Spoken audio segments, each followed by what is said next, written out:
All right, everybody. Welcome to another deep dive. I'm always saying this, but I am pumped for this one. Yeah, this should be good. This time we are going deep into the life of Andrew Carnegie. And I Mhm. got to say, his autobiography, which you sent over, it's really amazing. I mean, this guy's life is just incredible. It is, it really is a great rags to riches story, full of twists and turns and, lessons that I think we can apply to our own lives. Absolutely. And one thing that really struck me is just how much of his story is about being in the right place at the right time, Mhm. and being able to seize opportunity, especially in times of massive change like we are in now. Yeah, and you can't underestimate the importance of adaptability, too. Carnegie was constantly learning, constantly reinventing himself. He started out as a bobbin boy in a cotton factory. Can you imagine that? Bobbin boy. I mean, that sounds brutal. Yeah, I mean, not exactly the glamorous start you would expect for one of the richest men in history. Yeah. Right, right. But then he becomes a telegraph operator and then gets involved in railroads, and then boom, the steel industry explodes, and he's right there ready to ride that wave. He had a knack for seeing where the world was going and getting there first. And that's something I think we can all learn from. Okay, so let's rewind a bit back to the beginning, because, this all starts in Dunfermline, Scotland, right? This little town that's got tons of history. Hmm. Carney talks about, growing up surrounded by stories of William Wallace and Robert the Bruce. It's like he was breathing Scottish patriotism from day one. Oh, absolutely. And his family was very influential too. His grandfather was a weaver, but he was also a radical thinker, a real advocate for hands-on learning. So it's like that kind of forward-thinking spirit was already in Carnegie's blood. Okay, so we've got this young Carnegie steeped in Scottish pride with this belief in the power of learning by doing, and then bam, his family decides to emigrate to America in 1848. And he describes it so vividly, watching Dunfermline Abbey disappear on the horizon as they sailed away. It's such a powerful image of leaving behind everything, for a chance at something new. It's a classic immigrant story, right? Full of hope and uncertainty. And for Carnegie, it was a leap into a world of opportunity, but also a world of intense competition. I mean, remember, he arrives in America with practically nothing. So here's 13-year-old Carnegie in Pittsburgh, the heart of American industry at the time. And he starts out as a bobbin boy in a cotton factory. Not exactly the American dream he was probably hoping for. No, but even then, he was determined to improve his situation.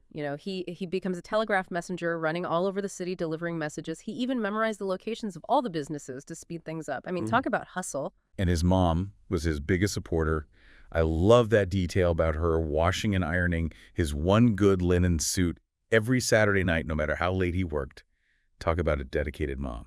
It shows you the importance of having a strong support system, and Carnegie's work ethic was incredible. He was driven, always trying to learn and do better, and that's what caught the eye of Thomas A. Scott, who was this big shot at the Pennsylvania Railroad. Okay, so Scott sees potential in this young Carnegie and gives him a shot as a telegraph operator, and this is where things really start to take off, right? It was a pivotal mentorship.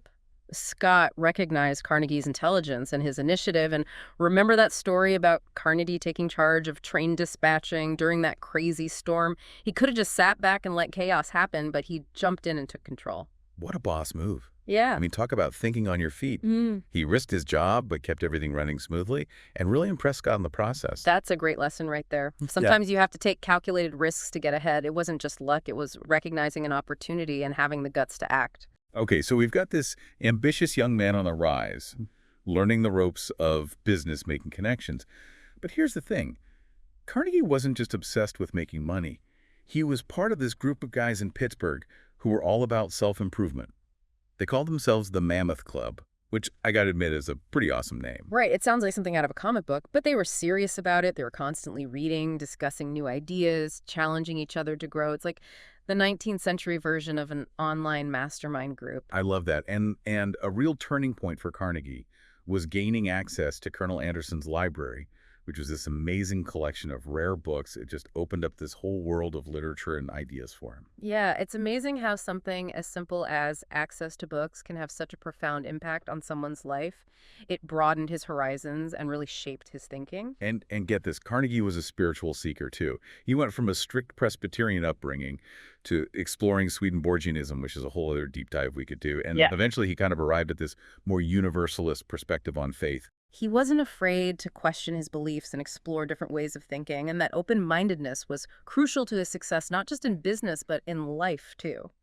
I mean, we could go on and on just about this early part of his life, but I think it's safe to say that by the time he hits his 30s, Carnegie is already a force to be reckoned with. He's got the business smarts, the drive, the connections, and most importantly, this insatiable curiosity and desire to learn and grow. Absolutely. He was a man on a mission, but the real question is what happens next? How does he go from this successful entrepreneur to a titan of industry?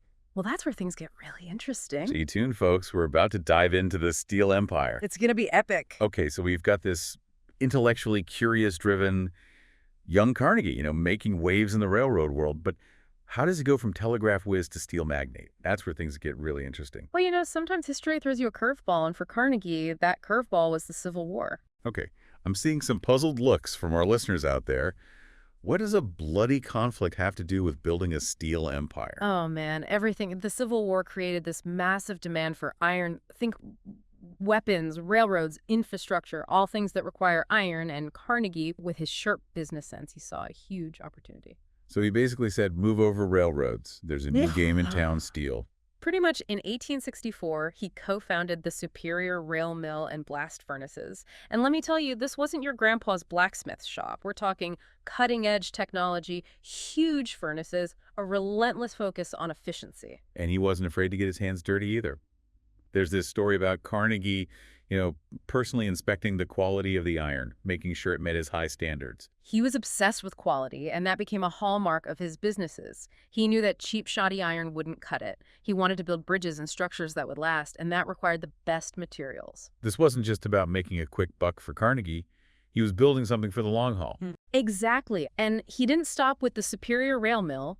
He went on to establish the Pittsburgh Locomotive Works, the Keystone Bridge Company, a bunch of other ventures. It was like he had this Midas touch. Everything he touched turned to steel. But it wasn't all just luck and good timing. Remember that Dubuque Bridge contract we talked about earlier? Carnegie was in the right place at the right time, but he was also prepared to make a deal on the spot. That's a crucial lesson. Opportunity favors the prepared mind. Carnegie was always looking for the next big thing, and he was ready to pounce when the moment arose. He was also a master networker. He built relationships with key players in the railroad industry, which gave him a leg up when it came to securing contracts. And he wasn't afraid to take risks, like personally guaranteeing the completion of those massive bridges for the Baltimore and Ohio Railroad. That took serious guts. He put his reputation and a good chunk of his fortune on the line, but it paid off big time, solidifying his reputation as a man who delivers on his promises. Okay, but let's be real. Building a steel empire in the 19th century wasn't all sunshine and roses. It was a tough, brutal business. And Carnegie's story has its share of shadows. That's right. The Homestead Strike of 1892 is a dark chapter in Carnegie's history. It was a violent clash between workers and management at his Homestead steel mill, and it left a lasting stain on his legacy. It's a reminder that even the most successful people can make mistakes, and those mistakes can have serious consequences. Absolutely. The Homestead Strike was a tragedy, and it sparked debates about labor rights, worker safety, the role of government in regulating industry. But here's the thing. Despite this dark chapter, Carnegie is also known for his incredible philanthropy.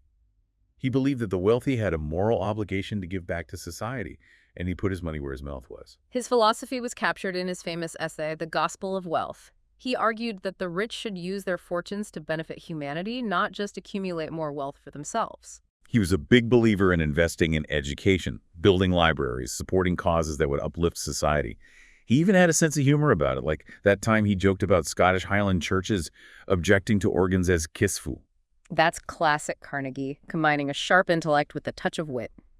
He was a complex figure capable of great generosity and also capable of making decisions that would be considered ruthless by today's standards. So we've got this self-made millionaire, a steel titan with a complicated legacy, but he's not done yet. In the final part of our deep dive, we'll explore Carnegie's second act, his life after steel and his quest to make a difference in the world. Okay, so we left off with Carnegie at the top of the steel world, right? This massive empire he built from scratch. But there's a twist coming, isn't there? A big one. In 1901, Carnegie sells his entire company to P. Around. J.P. Morgan forms U.S. Steel, and just like that, he walks away from it all. Well, hold on. I mean, this is the company he poured his heart and soul into for decades, and he just decides to cash out. I mean, it's like winning the lottery and then saying, you know what, I'm done with money. It was a shocking move at the time. I mean, people couldn't believe it. But Carnegie had a plan. He wasn't retiring. He was shifting gears. He believed that the true measure of a man wasn't his wealth, but how he used it to benefit others. Okay, so he basically decided to become a full-time philanthropist. Exactly. He dedicated the rest of his life to giving away his vast fortune. And he didn't just write checks, he was hands-on creating institutions that would have a lasting impact. Libraries, schools, universities, peace initiatives, even a hero fund to recognize acts of courage. I mean, we're talking about hundreds of millions of dollars in today's money. But he wasn't just throwing money around, was he? It seems like he had a very specific vision for how he wanted to use his wealth. Oh, absolutely. He believed in empowering people, not just giving handouts. He saw education as the key to social mobility and progress. He funded thousands of libraries across the country, reasoning that giving people access to knowledge was the best way to help them improve their lives. It's like he was saying, here's a library, go educate yourself and make something of your life. Exactly. And he wasn't just focused on education. He supported scientific research-funded peace initiatives, even helped establish the Carnegie Endowment for International Peace, which is still active today. It's like he was on this mission to make the world a better place. He was, but let's not forget, Carnegie was a complex figure. He wasn't a saint. He made his fortune in a tough industry, and his involvement in the Homestead strike was deeply controversial. It reminds us that even people who do great things can have flaws and make mistakes, and those mistakes can have lasting consequences. That's right. But what's interesting about Carnegie is that he seemed to learn and evolve over time. In his later years, he became an advocate for shorter working hours and better working conditions. So he wasn't just this cold-hearted industrialist. He was capable of changing his views and trying to right some of the wrongs of the past. Absolutely. He even wrote about the need for a more equitable society and explored ideas about wealth redistribution. Pretty radical stuff for a guy who's one of the richest men on the planet. Okay, so we've got this incredibly complex figure, a self-made millionaire, a philanthropist, a man who embraced both innovation and social justice. What are we supposed to make of Andrew Carnegie, hero, villain, or somewhere in between? That's the big question, isn't it? I think his story makes us think about the nature of wealth, power, and social responsibility.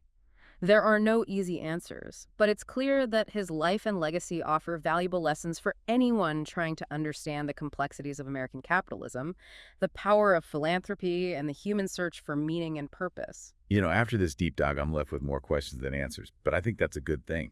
Carnegie's story challenges us to think about our own values and how we want to use our own resources to make a difference in the world. He may not have been perfect, but he definitely left a mark on history. I agree completely. He pushed the boundaries of what was possible in his time, both in business and in philanthropy. And he shows us that even in a world obsessed with wealth and status, it's the choices we make and the actions we take that really matter. So to everyone listening out there, what will your legacy be? Thanks for joining us on this deep dive.